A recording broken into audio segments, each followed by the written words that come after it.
क्या आरएसएस प्रमुख मोहन भागवत ने प्रधानमंत्री नरेंद्र मोदी का मजाक उड़ाया है, उन्हें ट्रोल किया है, उन्हें ताना मारा है? क्योंकि अब तक राहुल गांधी ने प्रधानमंत्री नरेंद्र मोदी के उस बयान को लेकर उनकी आलोचना की थी जिसमें उन्होंने कहा था कि मैं जैविक नहीं, अब तक मुझे लग रहा था कि मैं अपनी मां के पेट से जन्मा हूं, मगर अब मुझे यकीन हो गया है कि मुझे सीधा ईश्वर ने भेजा है।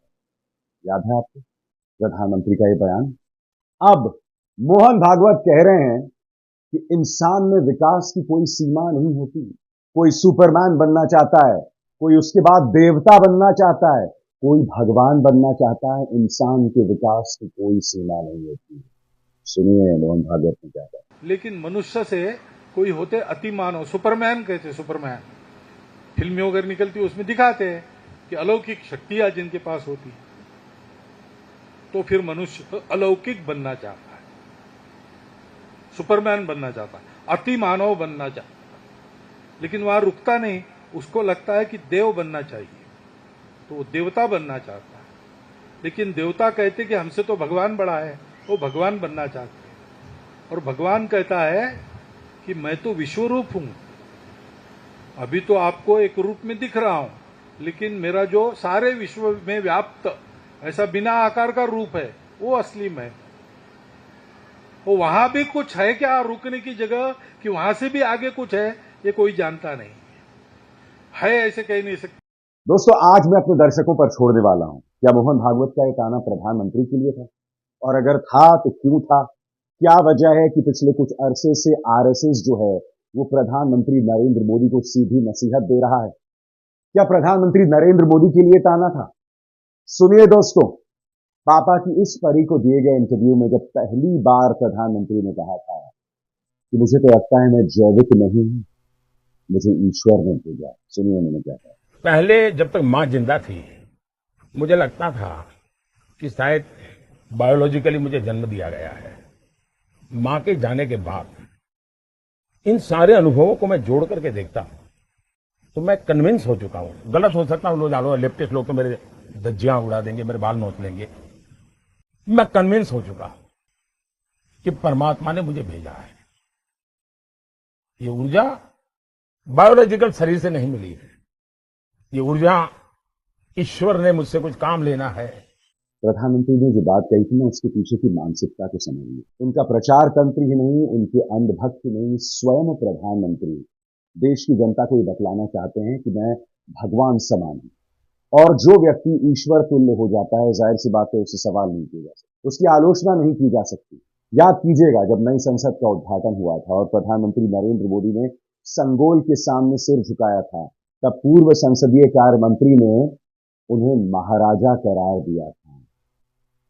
यही भारतीय जनता पार्टी का अंदाज बयान। प्रधानमंत्री को या तो महाराजा बताया जाए या ईश्वर बताया जाए, क्योंकि ना महाराजा से सवाल किया जाता है, ना ईश्वर की आलोचना की जाती है। इसीलिए प्रधानमंत्री ऐसा कह रहे थे। और प्रधानमंत्री के मुंह से अगर एक बार निकल गया होता तो बात समझ आती। प्रधानमंत्री ने एक और पापा की परी को ये बात दोबारा कही। उन्होंने कहा, मुझे परमात्मा ने भेजा है, परमात्मा ने मेरे से काम लेना तय किया है। बार बार प्रधानमंत्री खुद को ईश्वर का दूत बता रहे थे। सुनिए उन्होंने क्या कहा। कहां से आती है? एक वक्त पे मैं देखती हूँ सुबह सुबह आपका कार्यक्रम शुरू हो जाता है, अलग अलग जगहों पर जाकर आप रैली को संबोधित करते हैं, फिर शाम को रोड शो करते हैं, फिर रात में मीटिंग करते हैं। इतनी जो इसके सैकड़ों कारण हो सकते हैं, लेकिन मैं जो कन्विंस हो चुका हूं, मैं खुद कन्विंस हो चुका हूं, मुझे दुनिया को कन्विंस करने की जरूरत नहीं है। परमात्मा ने मुझे भेजा है, परमात्मा ने मेरे से काम लेना तय किया है। ये ऊर्जा भी परमात्मा देता है, प्रेरणा भी परमात्मा देता है। राहुल गांधी ने इसे झट से पकड़ लिया था, न सिर्फ संसद में बल्कि हर बार प्रधानमंत्री की इस बात की उन्होंने आलोचना की। सुनिए राहुल गांधी ने किस तरह से उनकी खिल्ली उड़ाई। पता नहीं फाइन ट्यूनिंग हो गई भगवान के साथ, डायरेक्ट मैसेज भगवान। सर ने बोला है, सर प्रधानमंत्री ने ये बोला है, ये मैं नहीं बोल रहा हूं, प्रधानमंत्री ने बोला है कि मेरा डायरेक्ट कनेक्शन है भगवान के साथ। मैंने नहीं बोला, मैंने नहीं बोला। माननीय सदस्यगण, आप वरिष्ठ नेता हैं, सदन के नेता होते माननीय प्रधानमंत्री जी, और हम सबको माननीय प्रधानमंत्री जी का सम्मान करना चाहिए। ये सदन में हमेशा उच्च कोटि की परंपरा मर्यादा रही है। नो सर नहीं गौरव अगर आपको स्पीकर सर मैं पुरानी पार्टी है। गौरव स्पीकर सर मैं रिस्पेक्ट कर रहा हूं, ये प्रधानमंत्री के शब्द हैं, मेरे शब्द नहीं है।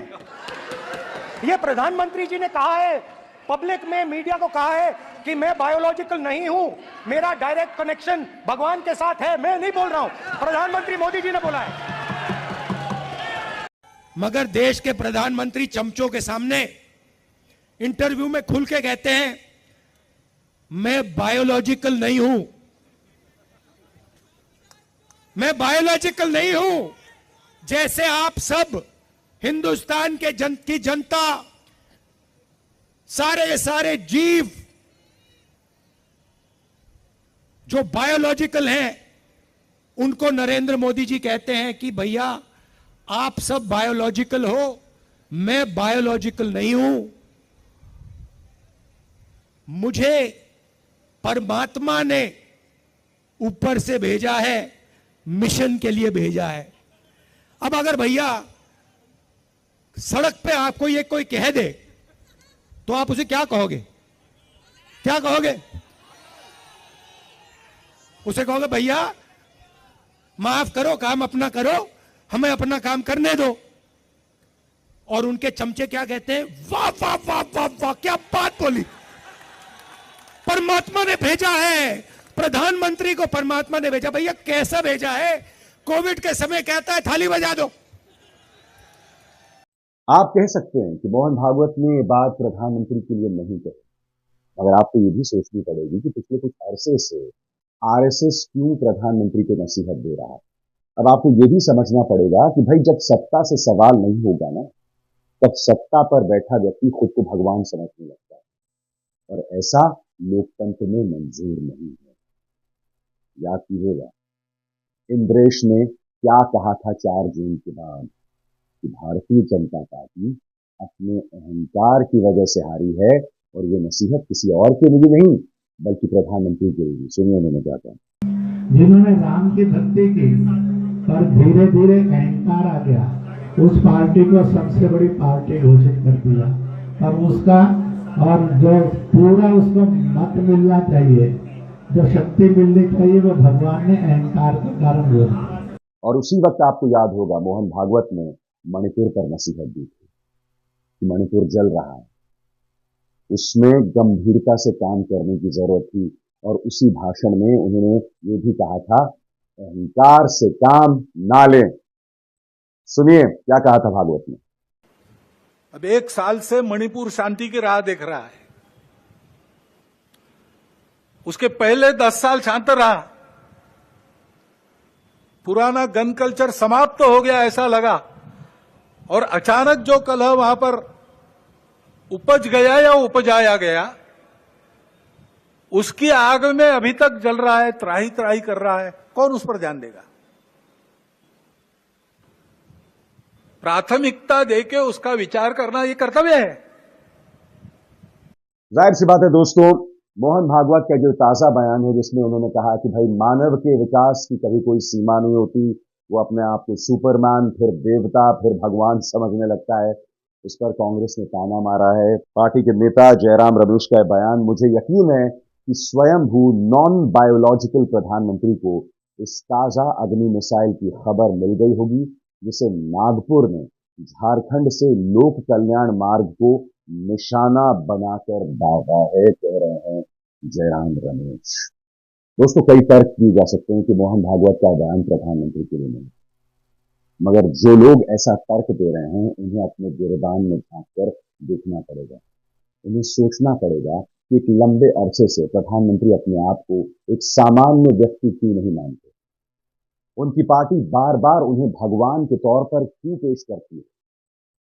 घर घर मोदी, हर हर मोदी, ये नारा हम अपने आराध्य शिव के लिए लगाते थे, मगर ये नारा बनारस में लगाया गया।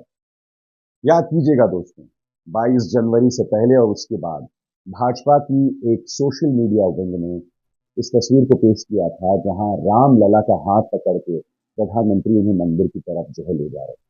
बाद में जब इसको लेकर आलोचना हुई तो इसे हटाया गया। आज जब भारतीय जनता पार्टी पिछले चुनावों के मुकाबले 60 सीटें नीचे आ गई है और भाजपा स्वयं बहुमत से 30 से 32 सीटें दूर है, तब ये बात स्पष्ट हो गई है कि प्रधानमंत्री नरेंद्र मोदी, सारा पैसा उनके पास होने के बावजूद, एजेंसीज उनके पास होने के बावजूद, मीडिया और प्रचार तंत्र उनकी जेब में होने के बावजूद बहुमत से दूर हैं।